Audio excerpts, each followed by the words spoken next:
आम्रपाली ने पहली बार सम्राट बिंबिसार को ऐसे अपने गले से लगाया था। उसे खुद से गले लगते देख सम्राट भी चौंक गए थे। उन्हें यकीन ही नहीं हो रहा था कि आम्रपाली उनके गले लगी हुई थी।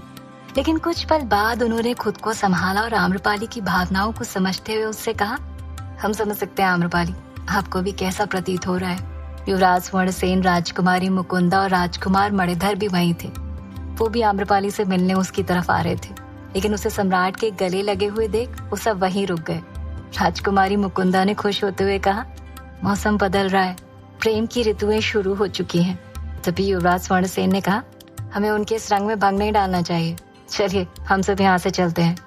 राजकुमार मणिधर, जो कि अभी भी आम्रपाली और सम्राट बिंबिसार को देख रहे थे, उन्होंने कहा, भानु प्रताप जी एक सज्जन पुरुष हैं, आम्रपाली उनके साथ खुश रहेंगी।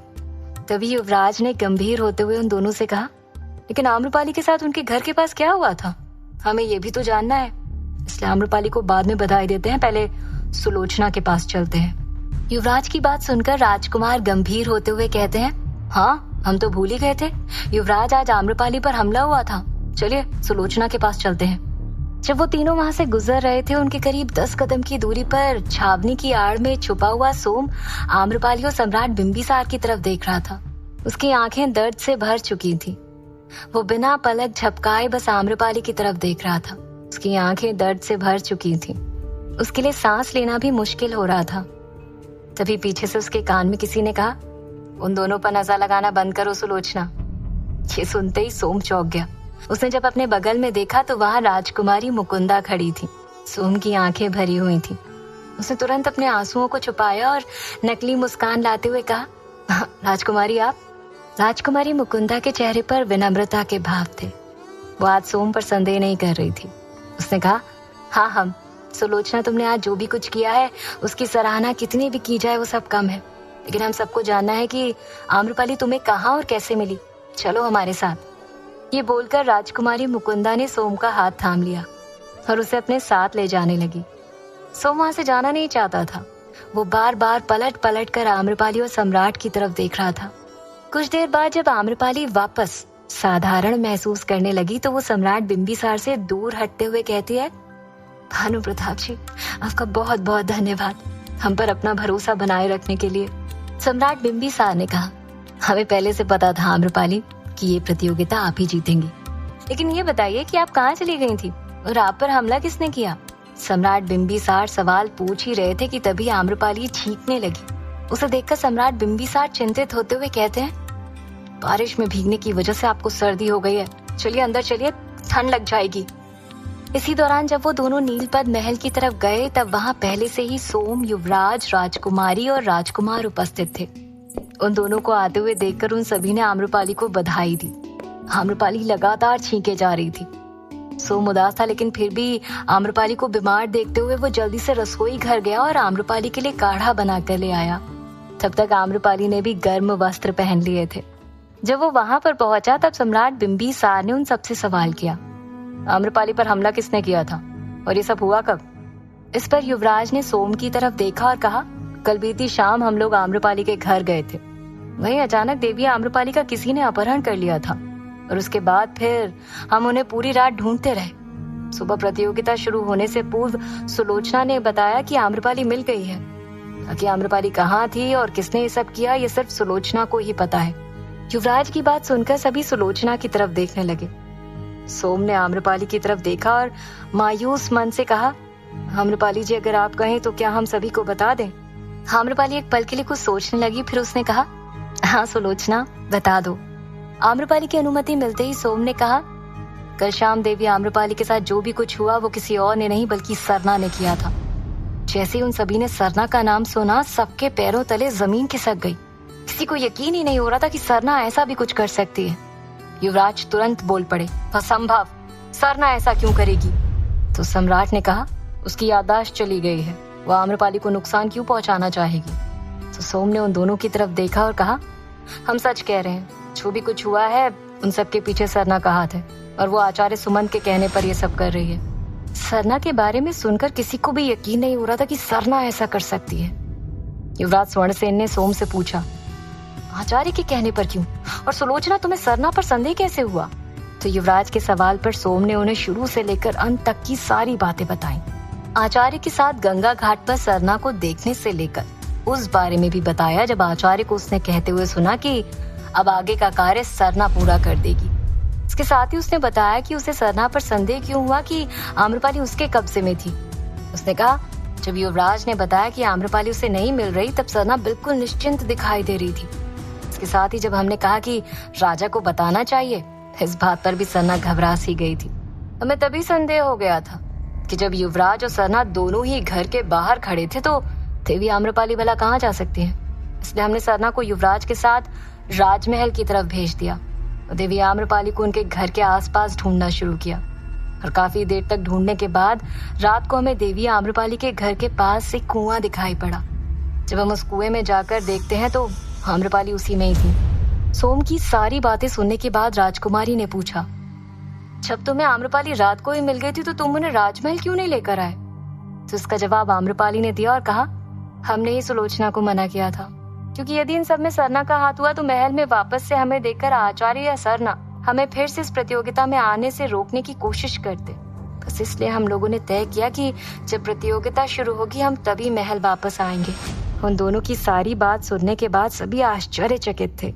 सबके चेहरे के भाव बता रहे थे कि सरना को लेकर किसी को भी ये उम्मीद नहीं थी कि वो इतना बड़ा कदम उठा सकती है। तभी सम्राट बिंबिसार के चेहरे पर कुछ और ही भाव दिखाई पड़ रहे थे। उन्होंने कठोर आवाज में कहा, आचार्य सुमंत, इसका मतलब उन्होंने अपने कार्य के लिए सरना को मोहरा बनाया है। उनकी बात सुनकर सोम और आम्रपाली ने एक साथ कहा, आचार्य सुमंत पर आपको भी संदेह है? सम्राट ने उन दोनों की तरफ देखा और कहा, संदेह नहीं, पूरा यकीन है कि उन्होंने ही सरना को मोहरा बनाया है और उसकी याददाश्त चले जाने का फायदा उठाकर आप पर हमला करवाने की कोशिश की है। तभी आम्रपाली ने कहा, आचार्य सुमंत पर तो हमें संदेह था, पर सरना ने जो भी कुछ किया उसके बाद हमें यकीन हो गया है कि आचार्य सुमंत हमें नुकसान पहुंचाना चाहते हैं। वहां खड़े युवराज, राजकुमार और राजकुमारी तीनों ही स्तब्ध थे। राजकुमार बोले, लेकिन आचार्य सुमंत वो आम्रपाली को नुकसान क्यों पहुंचाएंगे और क्या वो अपनी गलती स्वीकार करेंगे? राजकुमार मणिधर की बात पर अपना पक्ष रखते हुए युवराज स्वर्णसेन ने कहा, राजकुमार सही कह रहे हैं। यदि इन सब के पीछे आचार्य का हाथ है तो उसका प्रमाण हम सब कहां से लेकर आएंगे? इस बात पर सम्राट बिंबिसार पूरे आत्मविश्वास के साथ कहते हैं, उन्होंने आम्रपाली के साथ ऐसा क्यों किया है, इसका प्रमाण क्या है, ये सब कुछ वो स्वयं बताएंगे और अपनी गलती भी स्वीकार करेंगे। लेकिन इससे पूर्व हमें सरना से बात करनी होगी। सम्राट बिंबिसार ऐसा बोल ही रहे थे, लेकिन उनके अंदर ही अंदर आचार्य को लेकर क्रोध और भी ज्यादा बढ़ गया था। उन्होंने अपने मन में कहा, आचार्य सुमंत, आम्रपाली की सबसे प्रिय मित्र सरना को अपना मोहरा बनाकर आपने सही नहीं किया। आपको हर एक गलती की सजा हम अपने हाथों से देंगे। सम्राट ये सोच ही रहे थे कि तभी युवराज ने कहा, भानु प्रताप जी, हम भी आपके साथ चलते हैं। तभी सोम ने कहा, लेकिन सरना नीलपद्म महल में नहीं है। जब से उसने हमें और देवी आम्रपाली को देखा है तब से उसकी कोई खबर नहीं है। उसकी इस बात पर राजकुमार ने कहा, लेकिन हमें उसे ढूंढना तो होगा ही ना। सम्राट और युवराज सरना को ढूंढने के लिए तैयार थे। तभी आम्रपाली ने उन दोनों से कहा, भानु प्रताप जी, एक बात का ख्याल रखिएगा कि सरना बेकसूर है, उसे कुछ नहीं होना चाहिए। हम जानते हैं कि आचार्य अवश्य उसकी किसी कमजोरी को पकड़कर उससे ये सब करवा रहे थे, अन्यथा वो ऐसा कभी नहीं कर सकती। सम्राट ने इस पर विचार करते हुए कहा, चिंता मत कीजिए आम्रपाली, हम सरना को कुछ नहीं होने देंगे। हमें भी यकीन है कि भले ही सरना की याददाश्त चली गई हो, पर वो ऐसा कभी नहीं करती। इसके बाद युवराज और सम्राट बिंबिसार के साथ राजकुमार मणिधर भी वहां से चले गए। उसके जाने के बाद आम्रपाली के कक्ष में महामंत्री जी के साथ कुछ दासियां हाथों में बड़ी बड़ी थाल लिए आम्रपाली के कक्ष में आईं। राजकुमारी मुकुंदा और सोम अभी भी आम्रपाली के साथ ही थे। इतनी सारी दासियों को हाथ में थाल लिए आते हुए देखकर राजकुमारी मुकुंदा ने महामंत्री से पूछा, महामंत्री जी, ये सब क्या है? तो महामंत्री जी ने आम्रपाली की तरफ देखा और आदर भाव से कहा, क्षमा कीजिएगा देवी आम्रपाली, हम बिना आपको सूचित किए आपके कक्ष में आ गए, परंतु महाराज का आदेश है कि आज शाम आप अपना भव्य श्रृंगार कर राज दरबार में मुख्य अतिथियों के साथ उपस्थित हो। आम्रपाली ने इसका उत्तर देते हुए कहा, हम जानते हैं महामंत्री जी, पिछली बार भी मुख्य अतिथियों के स्वागत के लिए हमें ही बुलाया गया था। महाराज से कहिएगा आज शाम को हम दरबार में अवश्य उपस्थित हो जाएंगे। आम्रपाली की बात मानकर महामंत्री जी वहां से चले गए और उनके साथ आई दासियों ने उस थाल में रखे श्रृंगार के सामान को आम्रपाली के कक्ष में रखना शुरू कर दिया। एक तरफ जहाँ सभी को सरना के सच के बारे में पता चल चुका था, तो वहीं दूसरी तरफ सुभद्रा का असली चेहरा भी सबके सामने आ चुका था। सुभद्रा अपने कक्ष में एक कोने में जाकर बैठी हुई अपने दोनों हाथ पैरों पर रखकर फूट फूट कर रो रही थी। पीछे से महारानी तिल मिलाते हुए उसके पास आई और कहती हैं, हमने तुम्हें मना किया था ना कि कुछ भी हो जाए नृत्य मत रोकना, तो फिर तुमने क्यों ऐसा किया सुभद्रा? देख लिया परिणाम, आज हम महाराज के सामने खड़े होने लायक नहीं बचे, और इन सब की वजह सिर्फ तुम हो। कपाला भी महारानी के साथ ही थी। महारानी को सुभद्रा पर भड़कते हुए देख कपाला को ठीक नहीं लगा। उसे आज सुभद्रा पर तरस आ रहा था, लेकिन वो कुछ बोल नहीं सकती थी। लेकिन सुभद्रा ने बिलखते हुए महारानी से कहा, तो हम क्या कर सकते थे महारानी? आपने देखा नहीं, बारिश की वजह से हमारा पूरा चेहरा सबके सामने आ चुका है। लोग हमें किस नजर से देख रहे थे? इस स्थिति में हम तब भी नृत्य कर सकते थे क्या? हाँ, करना चाहिए था। कम से कम हम महाराज को कुछ तो जवाब दे सकते थे कि चेहरे से ना सही, कम से कम आम्रपाली से ज्यादा निपुण नर्तकी हमने उन्हें दी है। महारानी ने जब चिल्लाकर ऐसा कहा तो कपाला बोल पड़ी, क्षमा कीजिएगा महारानी, परंतु बिना सुंदर चेहरे के सुभद्रा पहले ही ये प्रतियोगिता हार चुकी थी। यदि वो प्रतियोगिता जीत भी जाती तो कोई फर्क नहीं पड़ता, क्योंकि प्रजा उसे स्वीकार नहीं करती। कपाला के बीच में बोलने पर महारानी ने अपना सारा गुस्सा उस पर उतार दिया और सुभद्रा पर भड़कते हुए कहा, तो जो कुछ भी हुआ है वो इसी की गलती की वजह से ही तो हुआ है कपाला। इसके लालच ने इसे और साथ साथ हमारी इज्जत को भी डुबा कर रख दिया। ना इसने उस पानी से अपना मुख धुला होता और ना ही ये नौबत आती। हमने इसके लिए क्या कुछ नहीं किया। रात रानी उत्सव रखा, दिन रात जाकर इसे नगरवधु बनने का प्रशिक्षण दिया और इसने एक झटके में सब कुछ बर्बाद करके रख दिया। सुभद्रा तुरंत महारानी के पैरों में गिर पड़ी और रोते हुए कहती है, क्षमा कर दीजिए महारानी, हमें क्षमा कर दीजिए। महारानी ने एक झटके में उसे अपने पैरों से लात मारकर किनारे कर दिया और उससे अपना मुख फेरते हुए कहा, अब तुम हमारे किसी काम की नहीं रही सुभद्रा। इससे पहले कि हमारा क्रोध तुम पर किसी और तरह से निकले, जहाँ से आई हो वहीं वापस चली जाओ। महारानी सुभद्रा को वापस जाने के लिए कह रही थी।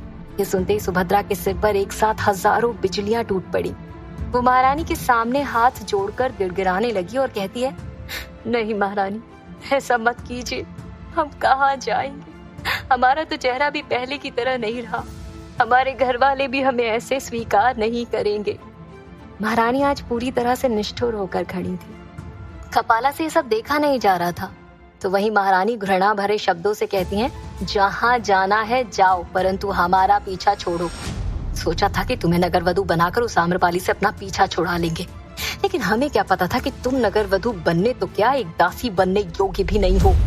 अब तुम हमारे किसी काम के लायक नहीं बची, इसलिए हमारा पीछा छोड़ो और जाओ यहाँ से। हमें तुम्हारी शक्ल दोबारा नहीं देखनी। जितनी जल्दी हो सके उतनी जल्दी यहाँ से निकल जाओ। ये बोलकर महारानी वहाँ से जाने लगी। कपाला वहीं पर खड़ी थी, सुभद्रा की तरफ दया भरी नजरों से देख रही थी। महारानी रुकी और कपाला की तरफ पलटते हुए कहती हैं, लगता है कुछ ज्यादा ही दया आ रही है तुम्हें इस पर। कहो तो तुम्हें भी इसके साथ महल से बाहर कर दे। महारानी की बात सुनकर कपाला घबराते हुए तुरंत उनके पीछे पीछे जाने लगी। सुभद्रा वहीं बैठी रही। उसका पूरा शरीर सुन्न पड़ चुका था और उसकी आंखों से आंसू बहे जा रहे थे। उसने पछतावे के साथ कहा, हमें देवी आम्रपाली की बात मान लेनी चाहिए थी। हम उन्हें सारा सच बता देंगे। क्या होगा जब सुभद्रा आम्रपाली को महारानी का सारा सच बता देगी? सरना कहाँ चली गई थी? क्या होगा कहानी का अगला पड़ाव? जानने के लिए सुनते रहिए।